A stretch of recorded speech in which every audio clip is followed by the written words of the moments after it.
కుప్పం మండలం దాసెగౌనూరు పంచాయతీ రామ్నగర్ సమీపంలో ఉన్న గెండప్ప కోటాలకు చెందిన రాజగోపాల్ అనే రైతు కండ్రి గారైన నాగరాజు గెండప్ప కోటాలలో ఒకే చోట 7 ఆలయాలను నిర్మించాలని నిశ్చయించుకోవడం జరిగిందని విషయమై గ్రామస్తులతో చర్చించగా గ్రామ ప్రజలు స్పందించి సహాయ సహకారాలు అందించడం జరిగిందని గ్రామస్తులు సహాయ సహకారాలతో ఆలయాన్ని నిర్మించి దేవతామూర్తులను ప్రతిష్టాపించి వేద పండితుల ఆధ్వర్యంలో యజ్ఞ హోమాలు చేయించి కుంభాభిషేక కార్యక్రమాన్ని నిర్వహించడం జరిగిందని అర్చకులు తెలిపారు. ఆలయ నిర్మాణానికి సహాయ సహకారాలు అందించిన గ్రామ సర్పంచ్ మరియు గ్రామ ప్రజలకు ధన్యవాదాలు తెలిపారు.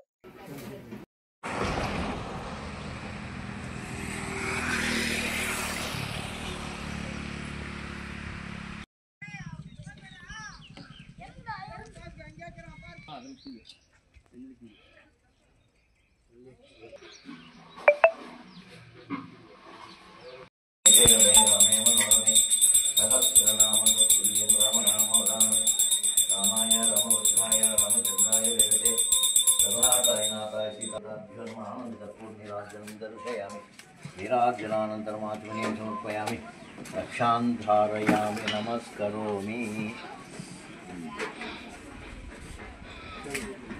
ఇది పంచాయతీ దాసెగౌనూరు పంచాయతీకి చెందిన రామనగర్ అనేటువంటి అడవిలో ఉండేటువంటి గ్రామం కాబట్టి ఈ గ్రామంలో ముందు ఇక్కడ మెయిన్ రోడ్లో ఒక చిన్న ఇక్కడ చూడండి ఆంజనేయ స్వామి ఉంది. ఈ ఆంజనేయ స్వామిని ప్రతిష్టాపన చేసేసి ఆ స్వామిని మళ్ళీ ఏమో ఇక్కడే తేవాలని ఆయన అనుగ్రహం ద్వారా ఇక్కడికి ఈ ఊరికి రావడం జరిగింది. ఈ వచ్చిన తర్వాత వాళ్ళకి ఏమైందంటే ఆంజనేయ స్వామితో పాటు వినాయకుడు, తర్వాత ఓం శక్తి, తర్వాత మా ఈశ్వరుడు, తర్వాత ఆంజనేయ స్వామి, తర్వాత సుబ్రహ్మణ్య స్వామి, తర్వాత మహాలక్ష్మి, తర్వాత గంగమ్మ, ఈ ఇన్ని 7 దేవతల్ని ఈరోజు ఇక్కడ ప్రతిష్టాపన చేసి ప్రతిష్టాపన సమారంభము చాలా ఘనంగా జరిపించినారు. వాళ్ళ సొంత కష్టంతో పాటు పక్కన ఉండేటువంటి వాళ్ళ కులస్తులు, తెలిసినటువంటి వాళ్ళు అందరూ కలిపి ఈరోజు ఈ గుడి యొక్క కార్యక్రమాన్ని నెరవేరించి ఈ రోజుకి ఈ పూజ ముగించినారు.